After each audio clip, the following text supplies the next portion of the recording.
Abantu baagala Bobi Wine lengera ono kyakoze bannange eside eno akatambi akabadde ka tradinga wali ku mukutu munanga ate ogwa TikTok ate nga ku side yeemu munanga ate omuyimbi King Saha aperformance oluyimba lwe wali TikTok live omulundi ogusoose eside eno abe oyima munange abakubi ate wali omubimba Bamita Jaminati era nga nsinzira ku Jaminati Yugi ngenda kubeera nga ntandika munange wali n'akatambi ka Bobi Wine akatambi akabadde ka trading kawali kakati noono kyakoze muganda wange omanyi okufuna amata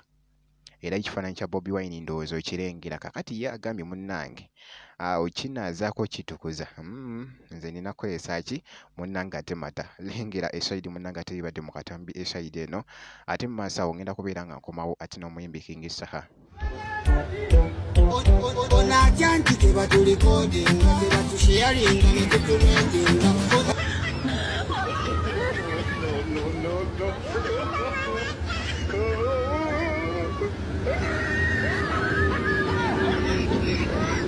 Owai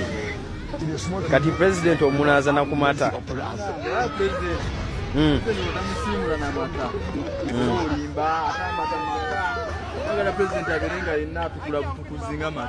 newayo tutenaku zino nga twa bbeeyi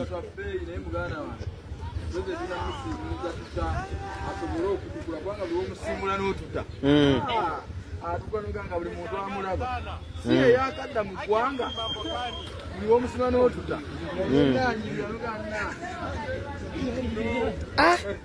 otutwa oba gwe otunywa emeka gasinamata naye president oba olina munange omuteekawo otuta abere nga agebuzolaba olese ne ka perfume alina owunya akawoowo president alaba nga akawoowo awunya buwunya nga luwaita president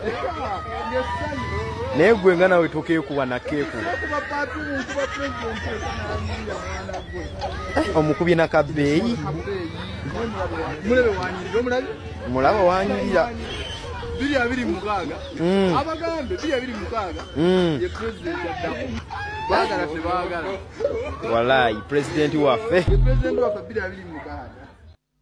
bwekityo nno munnange ate bwe kitambudde esayidi eyo jjukira nti n'akatambi ako katwedinze nnyo wali ku mukutu munnange ate ogwa TikTok esayidi eyo kati kankugyeko ate nkutegeezeko munnange eruuyi eno kakati nno mwana mwenzi munnange King Saha oluyimba lwe TikTok live era nga wali munnange ate abeehoyima munnange ate yabayimbiddemu oluyimba luno munnange jjukira nti nno oluyimba luno lukyali lupya naye munnange ate luli mu kutredinga nnyo ate okwetoolola munnange ate esayidi eno sigenda kubeera nga ndwawoko katusooke tulabe performance munnange wali yabadde eyimiridde etya esayidi eno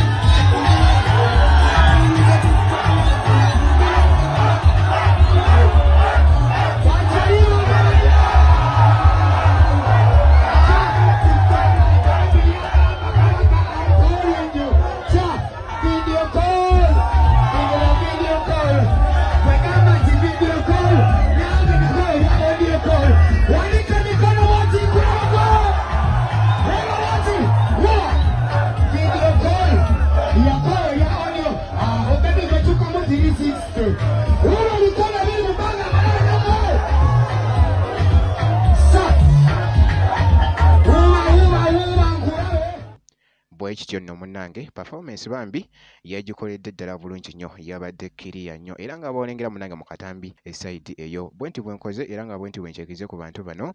ngenda kusaba video gimpe like obeera nga tonaba kusubscribinga ate nakyo kikolere ddala ngenda kubeera nga nkomawo ate mu maaso eyo ne updates endala katono nnyo bwenti